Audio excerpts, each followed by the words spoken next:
इस एपिसोड के शुरुआत में उसातो सोकर उठता है और कहता है, काश ये सिर्फ एक ख्वाब होता, लेकिन मैं वाकई में दूसरी दुनिया में आ चुका हूँ। तभी उसका रूममेट आकर कहता है, बाहर तुम्हारे गेस्ट्स आए हैं। उसातो कहता है कि वह देखने बाहर जाता है। वहाँ इनुमाकी और काजुकी कहते हैं, क्या तुम ठीक हो? तो उसातो कहता है, हाँ मैं ठीक हूँ। लेकिन उसे याद आता है कि आज मुझे रोज के साथ प्रशिक्षण करना है, इसलिए उसातो कहता है, लेकिन आज मुझे जहन्नुम में प्रशिक्षण करना है, पता नहीं कल क्या होगा। तो काजुकी पूछता है, क्या रोज इतनी सख्त है? उसातो हाँ कहता है। इनुमाकी कहती है, लेकिन फिर भी तुमने ये प्रशिक्षण करने की ठान ली है। उसातो कहता है, वो इसलिए कि मैं तुम्हारी मदद करना चाहता हूँ। तो काजुकी कहता है, मैंने सिर्फ तुम्हारी वजह से अपना जीवन बदला है, जिसके लिए तुम्हारा धन्यवाद। तो इनुमाकी और काजुकी कहते हैं, वो दोनों अपनी सर्वश्रेष्ठ कोशिश करेंगे, और वे कहकर वहाँ से चले जाते हैं। उसातो सोचता है, अगर उसे अपने दोस्तों को सपोर्ट करना है तो उसे पावरफुल होना पड़ेगा। इतने में रोजा पीछे से कहती है, क्या हीरोज चले गए और क्या तुमने उनसे बातें करके एंजॉय किया? तो उसातो कहता, हाँ मैम। रोजा कहती है, ये कोई जेल नहीं है, अगर ट्रेनिंग सेशन कंप्लीट हो जाए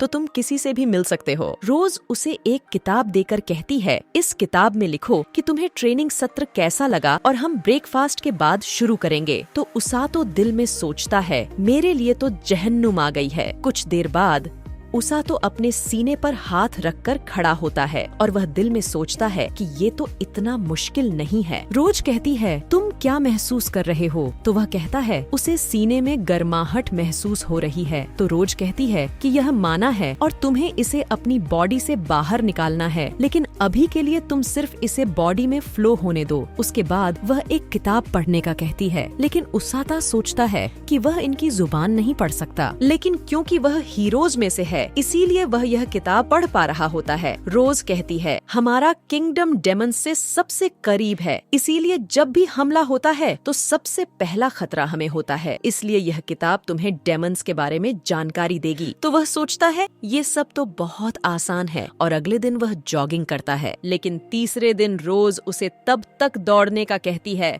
जब तक उसकी टांगें जवाब न दे दें, तो वह थक कर गिर जाता है। तो रोज कहती है, तुम्हें रुकने का किसने कहा? तो वह कहता है, मैं और नहीं दौड़ सकता। तो रोज उसे एक थप्पड़ मारती है, लेकिन उसे दर्द होने की बजाय आराम आ जाता है, क्योंकि उसने हीलिंग मैजिक इस्तेमाल किया था। रोज कहती है, अगर तुम मर जाओगे तो मैं तुम्हें जिंदा कर दूंगी। उसातो कहता है, ये क्या बकवास है, मैं इसके बारे में बुक में लिखूंगा। अगले दिन वह बाकियों के साथ प्रशिक्षण करता है, लेकिन सभी उसकी बेइज्जती करते हुए आगे निकल जाते हैं। तो उसातो कहता है, मुझे इनको जवाब देने का दिल कर रहा है, लेकिन मैं इस बारे में बुक में लिखूंगा। 5वें दिन उसातो बारिश में भागते हुए नीचे गिर जाता है और वह गुस्से से कहता है, तुम एक मुर्दा दिल चुड़ैल हो और मैं ये बुक में लिखूंगा। और तभी उसके हाथ से ग्रीन लाइट निकलती है और उसका हाथ हील हो जाता है। और 7वें दिन वह उसे किक मारती है और उसातो कहता है, क्या इसे बुक के बारे में पता लग गया है? तो वह उसे उठाकर मारती है। तो उसातो कहता है, अब मैं तुम्हारा नाम मुर्दा दिल गोरिल्ला लिखूंगा। 9वें दिन वह फिर उसे किक मारती है, लेकिन वह हीलिंग मैजिक से अपनी बॉडी को हील कर लेता है, और ये देखकर वह खुद भी हैरान हो जाता है और वह दिल में सोचता है कि मुझे हीलिंग मैजिक लाजमी चाहिए। अगले दिन वह अब जितना भी रन कराए वह थक नहीं सकता, क्योंकि वह हीलिंग मैजिक इस्तेमाल कर सकता है। तो रोज उसे 30 चक्र और लगाने का कहती है। तो उसातो कहता है, मैं तुम्हें अब से मिस नहीं कहूँगा, और एक बार में ट्रेनिंग खत्म कर लूँ तो मैं तुम्हें सबक सिखाऊंगा। अगले दिन उसातो एक्सरसाइज कर रहा होता है और उसकी बॉडी तकरीबन जवाब देने लगती है। रोज कहती है, क्या तुम्हें पता है कि तुम इतनी सख्त ट्रेनिंग क्यों कर रहे हो? ये इसलिए कि तुम जल्दी भाग सको। तुम जितना जल्दी भागोगे तो उतनी जल्दी तुम दूसरों की मदद कर पाओगे।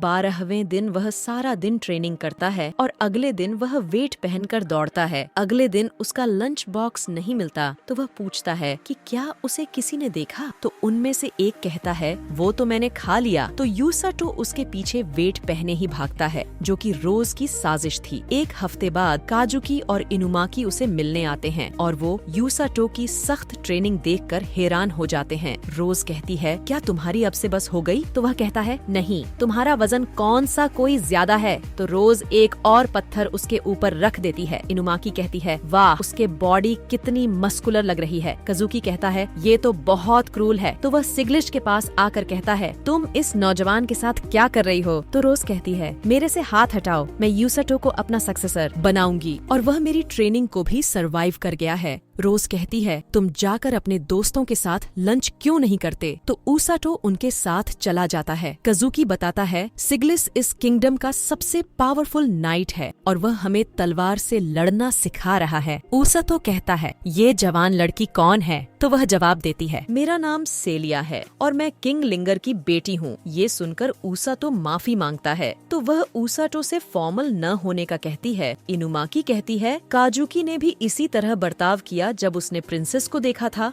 तो वह प्रिंसेस सभी को केक देती है। इनुमाकी ऊसाटो के मसल्स पर फिदा होती जा रही थी। वह उसकी बॉडी को टच करने का कहती है। काजुकी कहता है, मैं जानता हूँ कि ये ट्रेनिंग तुम्हारे लिए कितनी हार्ड है। ऊसाटो कहता है, ये सच है, लेकिन मैं मिस रोज इतनी भी बुरी नहीं और मैंने अब ट्रेनिंग को एंजॉय करना शुरू कर दिया है। तभी वह अपने हाथ से मैजिक निकालता है और कहता है, मैं बस तुम्हारे किसी काम आना चाहता हूँ। इनुमाकी कहती है, अगर मैं छोटी लगी तो तुम मुझे बचाने आओगे ना? ऊसाटो कहता है, हाँ, अगर तुम नॉर्मल गर्ल की तरह बात करो तो इनुमाकी कहती है, मैं एक नॉर्मल गर्ल हूँ। लेकिन प्रिंसेस भी ऊसाटो से सहमत होती है। तभी एक क्रू सदस्य उसके लिए लंच लेकर आता है तो ऊसाटो कहता है, तुम ऐसे क्यों बात कर रहे हो जैसे ये कोई एहसान है? आखिर तुमने ही मेरा लंच खाया था। तो ऊसाटो उसकी तरफ लपकता है और दोनों एक दूसरे को मारने शुरू कर देते हैं। तो काजुकी कहता है, प्रिंसेस घबराओ नहीं, क्योंकि अब ये ऊसाटो की नॉर्मल लाइफ है। इनुमाकी भी सहमत होती है। काजुकी और प्रिंसेस किसी काम से चले जाते हैं और इनुमाकी कहती है, मुझे यकीन है कि हम तीनों का यहाँ आना इत्तेफाक नहीं है। उसके बाद ऊसाटो नहाने के लिए बाथटब में बैठते हुए सोचता है, मुझे उन दोनों से मिलकर बहुत अच्छा लगा और शायद इनुमाकी सही कह रही थी कि मेरे शरीर के बारे में, मैं ज्यादा तेज और ताकतवर हो गया हूँ। अगली सुबह रोज ऊसाटो से कहती है कि वो आज बाहर जाएगा और उस पर बैग फेंकती है। बाकी क्रू सदस्य ऊसाटो को वार्न करते हैं। रोज गार्ड से गेट को खोलने का कहती है और गार्ड डरता हुआ गेट ओपन करता है और वो दोनों बाहर चले जाते हैं। ऊसाटो कहता है, हम कहाँ जा रहे हैं? लेकिन वो जवाब नहीं देती और वो एक पहाड़ पर पहुँचते हैं। रोज कहती है, यह डार्क जंगल है और यहाँ जानवरों से भरा हुआ है और तुम्हें बस ग्रैंड बेयर को मारकर वापस आना है।